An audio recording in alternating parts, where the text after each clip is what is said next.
What's good, you guys? It's your boy Word of Mouth, and I'm back with another video recapping the playoffs as I've been doing. We've had a bunch of things. The last video I dropped was Tuesday before the games on Tuesdays, and a lot of different things have happened to then. We saw the Pacers hit a game winner. Tyrese Halliburton hit a game winner. We saw the Warriors take game one from the Timberwolves. We saw the Celtics with another huge lead. We saw the Thunder play another. We've seen a whole bunch of things. I'm going to recap it all in this video and kind of give a little preview to some of the games that are coming on tonight. But before I get too deep in the video, I want to remind y'all of two things. Make sure you like the video because I know you're going to enjoy it. Sure, you're going to enjoy the videos beforehand. And I want you to subscribe to the channel.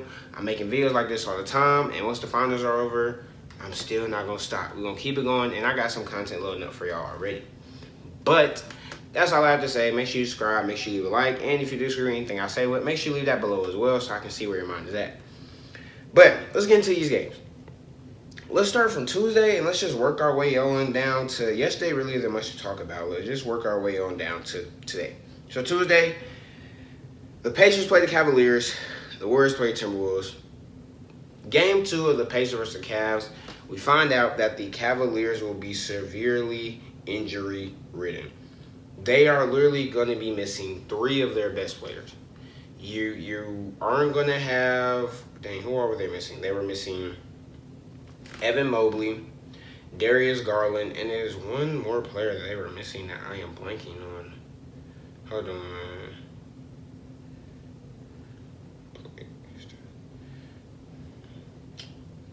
Darius Garland, DeAndre Hunter, and Evan Mobley. They were missing all 3 of them due to an injury. Darius Garland, we know he had the toe injury. DeAndre Hunter took a nasty fall, so he was out. And Evan Mobley, he had a sprained ankle, and it was really, really nasty. Now, going to this game, I didn't know this until, up until the game because it was announced really late for me, or at least I found out late. So, once I found this out, I was like, dang. Because beforehand, I had Cleveland winning this. I had Cleveland bouncing back. You got Donovan Mitchell. You have DeAndre Hunter. You have Evan Mobley. You have all these guys on these teams. They've had a game under their belt to get, acclimated to the playoff atmosphere after having such a breeze through round 1. So, now it's game time. And then you find out that 3 of your best players are going to be out. 3 of your arguably most impactful players are going to be out, and that shifts everything. That shifts everything for the Cavs, as now it puts a lot of extra pressure on Donovan Mitchell to be Donovan Mitchell. He has to score, he has to put up a lot of points, and he is the sole engine of that offense. Also puts pressure on the other guys, people like Ty Jerome, Max Strus, Jared Allen, Dean Wade. It makes these other guys kind of have to step up and take another role that they're probably not used to taking. And this is something I've talked about in the past. A lot of players, when you thrust them into a certain role that they weren't really used to playing or weren't prepared to play, it's kind of difficult to expect them to perform very well. However, it's the playoffs, and you kind of have to just do what you have to do at a certain point, you know what I'm saying, and just be ready, especially when stuff like this comes up, but not every player is going to be ready. And unfortunately for the Cavs, you really don't expect the injury bug to hit you this hard, and you don't expect it to hit you in the middle of a playoff run where you're the number 1 overall seed. But it did. And throughout this game, it was a close game. It was a very close game. Going into the fourth quarter, the Pacers were actually down by 14. The Pacers were down by 14. You get into the fourth quarter, and Pacers, they start to cut that lead down. It goes from being down 14 to now they're down 9. Okay, now the Cavs get it, but the Pacers make it again. Now they're still down 9. Then it's an and 1, so now they're down by 8. Then they get another shot. Then they get another shot. They just kept on cutting down at that lead. And by the time it was a couple minutes left to go, by the time it was about under a minute left to go. About under a minute left to go, they're down by 3. Pascal Siakam makes a layup, and now they're down by 3. Cavs take a timeout. And Max Strus gets the ball, and he's guarded by Andrew Nembhard, who, got to give him his flowers, has been performing phenomenally this entire playoffs. Andrew Nembhard steals the ball, it's a turnover. And Andrew Nembhard steals the ball, Tyrese Halliburton gets the ball, but he gets out immediately. You're up 3, you foul, and Tyrese Halliburton makes both free throws. He makes the first one, he missed the second one. He missed the second one, gets a rebound, and from then he just cooks. Hits a game winner, and the Pacers take game 2. Donovan Mitchell played phenomenally this game. I mean, he put it all on the line. 48 points, 50% from the field. Didn't really shoot well from three, but he made 17 free throws, attempt 21, 9 assists, 5 rebounds. I mean, there's not really much more you can ask from a Donovan Mitchell in a game like this. You know, he gave you dang near 50, almost a double-double. He shoots 50% from the field, and he shoots really well from the line. It's not really much you can ask, you know. And then he doesn't really get much from anybody else. Matt Strus had a really good game. Jared Allen had a really good game. They played within their role and they were excelling. But you need somebody else. And Ty Jerome had one of the worst games I have ever seen anybody of his caliber play. He only scores 2 points and missed a total of 13 shots. And down the stretch, you kind of would see him get some tunnel vision to where he's just thinking about scoring the ball and getting his rhythm. But in the playoffs, where every possession matters, you can't really have too many possessions where you're sitting up here and you're just thinking about yourself and getting your game off. But that's what happens. And the Pacers, down the stretch, Tyrese Halliburton was aggressive once again. They got good performances from Bennedict Mathurin, from a Pascal Siakam, Andrew Nembhard. You know, he had that key steal in the last couple of minutes. And, I'm blanking on the name. Pascal Siakam. And Miles Turner. All had good games. When everyone has good games like that, that's when you start to see what you saw today. And the Pacers, they overcame. They cut the lead down, gets a key turnover late. The Cavs are struggling to execute. And boom, you know, the Pacers win. And this is a really big win for the Pacers. You always want to win one of those games when you're on the opposing team's home floor. You win one game, you lose the second one, you get to go home and be like, hey, we stole one, that's all we needed. Now we just got to take care of our business at home. But when you can win 2 games on the road and you put this team in a kind of my back's against the wall, a do or die game 3, it definitely shifts the way the series. It shifts the way the other team plays. And you can kind of not relax. You know, when you're going against a team as talented as Cleveland, and against a talent as talented as Donovan Mitchell, you never want to ease off the brakes. They're a number 1 team. They're statistically one of the best teams in the NBA and one of the best teams in NBA history. You don't want to give a team like that some leeway. However, it definitely makes your job easier. You can afford to drop a game 3 or a game, well, not a game 3 and 4, but a game 3 or a game 4. Because it's cool. You took care of business on their home floor. You walk out to your home court with 1 win, and you'll be straight. it makes it kind of easy. And with the way Indiana's looking and with how the injury bug has hit the Cavaliers, it's not really looking very good. And going into their game tonight, I really don't know, because I don't even know has any reports came out about has the injury report came out about who's playing and who's not. Let's see, from what I'm seeing, yeah, I haven't really heard anything about, like, the injury. So I would assume Darius Garland's not going to play. Evan Mobley and DeAndre Hunter, they'll probably test it out to see if they can come out and play. But they're going to need one of these 3 players to come out there tonight to kind of help Donovan Mitchell out and to have another threat on the basketball court, because it's pretty evident that the Pacers, they've said, Donovan Mitchell, you can score as many points as you want. That's fine. Nobody else is going to do we're going to make sure nobody else is able to really play up to their standards, play very well. And because we only have you on the floor, you can do what you want. We're going to give extra attention to the other guys, and you're literally going to have to beat us by yourself. And as we saw last game, Donovan Mitchell wasn't able to do that. And that's no knock to Donovan Mitchell. Donovan Mitchell almost had 50. He almost had 10 assists. You know what I'm saying? There's no knock to him, just more so on the rest of the team. And with how hard this injury bug is hit him. I don't think it's really a coaching disparity, even though I do think Rick Carlisle has coached the Pacers very well in the way they run their offense. And maybe he's a big reason as to why Tyrese Halliburton is playing a little bit differently in this series. He's way more aggressive. Regardless, I don't think it's more of a coaching disparity. I feel like Kenny Atkinson has done very well, put his team in very, very successful positions throughout the series. But I just think they're injured. They're injury riddled, and it's that simple. As for tonight, if one of them play, I feel like it's just hard. It's hard for me to say that the Cavs are going to win tonight without knowing that one of them might not play. But it's also hard for me to say that the Pacers go 3-0 on the Cavaliers. And I don't really know. Pacers are at home. They're on the burner. I'm gonna say the Pacers win tonight. The Pacers go up 3-0 over the Cavaliers tonight. Now Mitchell probably has a good game. I mean, unless a Ty Jerome comes out and he plays way better. But I'm expecting Tyrese Halliburton to keep up his level of play, Pascal Siakam and all the rest of them boys to play very well, Andrew Nembhard to be very well offensively and be a riser as he has been this entire series, and beat the Cleveland Cavaliers and take a commanding 3-0 lead. And yeah, it's just, yeah, it just is what it is. I mean, it's not really much else to be said. I don't really know what to say, honestly, about that whole thing. So yeah. Now, but it was another game that day, and not really one more.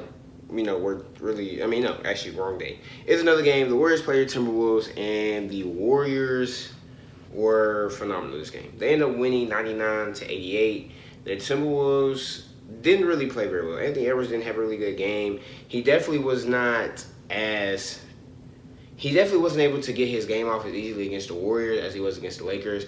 Getting to the basket wasn't working as well for him. He didn't really shoot the ball very well. He was still on the boards, but you could tell that his impact on the game, his playmaking, his defense, all of it was not to the level that it was in the series before versus the Lakers. And I think it's just an adjustment. You're facing a better defense, not a better team, but you're facing a defense that's better suited to guard you and kind of limit the things that you were able to get off on against the Lakers.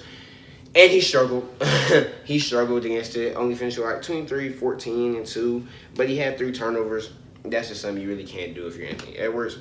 And everybody else in his team didn't really look very well. Julius Randle looked the complete opposite of what he looked like in the series versus the Lakers. He was going back to doing his old ways, having a lot of tunnel vision. Still had very good defense at times, but you could definitely tell that I guess that Draymond matchup was affecting him. Jaden McDaniels puts up a little stinker, 12 points, only shoots 12 shots. Rudy Gobert, he's still not taking advantage of the mismatches. And yeah, Naz Reid has a great game off the bench. It's Naz Reid, very great player. I made a video on him earlier. But, yeah, man. As for the Warriors, the big thing to come out of this is none other than Steph Curry going out mid-game because of a hamstring injury, and this hamstring injury is serious. They say it's going to keep him out the series for at least a week, and which is the reason why he didn't play in the game last night. Going to keep him out the series for at least a week, and if the Warriors are able to make it that far, that would be a game 6 to be the earliest he would even be able to come back. But hamstring injuries are dangerous. These are injuries that if you play on it, it can literally, and something goes wrong, it can make something that's already bad even worse. We hear stories about, obviously the infamous one is James Harden. I've also heard other people talk about how hamstring injuries have affected them.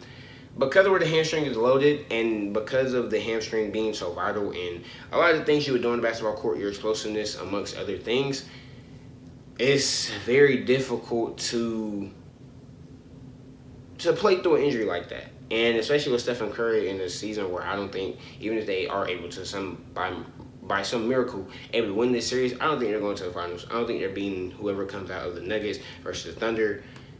I think he should just sit out, rest the series, rest on your hamstring, go ahead, get your last few years out, versus playing on the hamstring, forcing it, coming back, and making what's already very bad even worse. Just my opinion. But the rest of the team, they were able to keep the lead as we went down the stretch. Timberwolves lose. Is it is.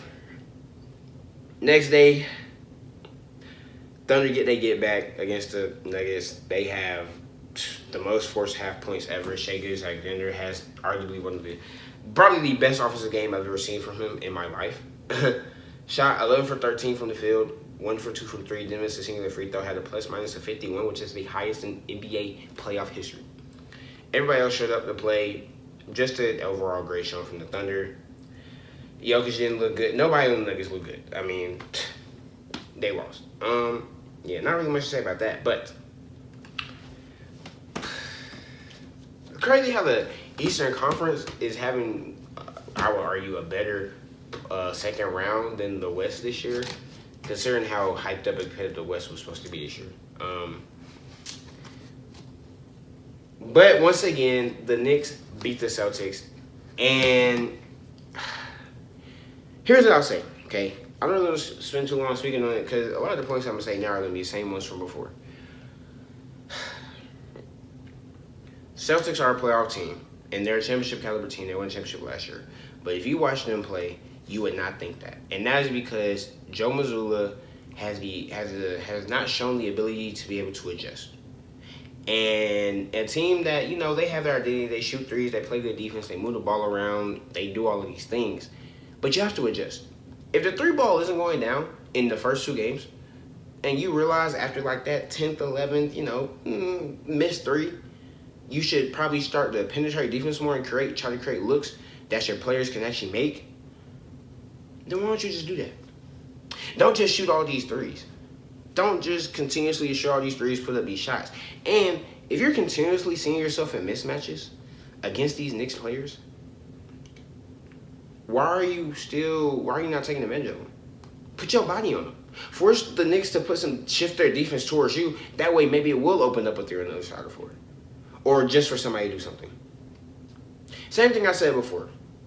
Shift your offense, either make these threes or change the way you're doing things, and take advantage of your mismatches. 1 to 2 is really not that hard.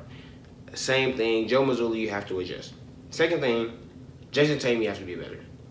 Jason Tatum, you are a guy who, in my opinion, despite the accolades that are next to your name, NBA champion, gold medalist, rookie of the year, MVP candidate, all these things that are next to all NBA player, all these things are next to your name. Not take away from you. You deserved every single one of these.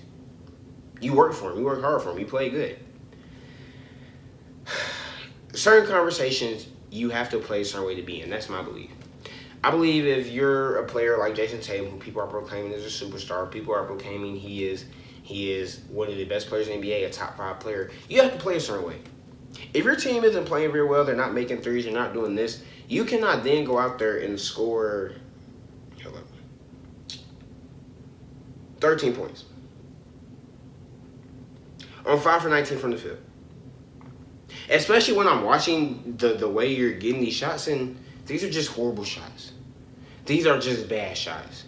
Step backs, fadeaways over a smaller defender. Not even 2 to 3 dribbles. It's not even like, right to your shot.